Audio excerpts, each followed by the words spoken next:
Hi friends, ఈరోజు పొంగనాలు ఎలా వేయాలో చూపిస్తానండి.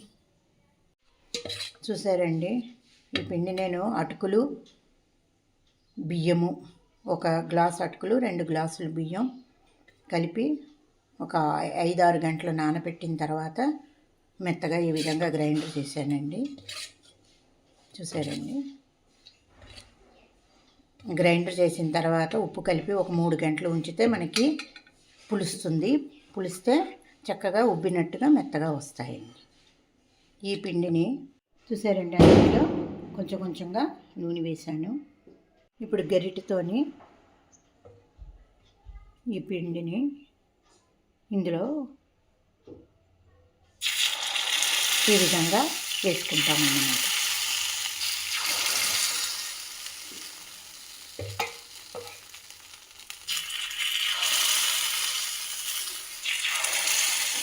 ఈ విధంగా అన్ని వాటిల్లోని వేసుకుంటాం. చూసారండి, ఈ విధంగా అన్నింటిలోని మనం ఆ పిండిని వేయడం జరిగింది. ఇప్పుడు ఈ విధంగా మూట పెడతామండి. ఒక స్పూన్ తీసుకొని చూసారండి, ఈ విధంగా ఒక్కొక్కటి తీసి ఇలా తిరగపెట్టి మళ్ళీ ఒక 2 మినిట్స్ ఉంచుతామండి.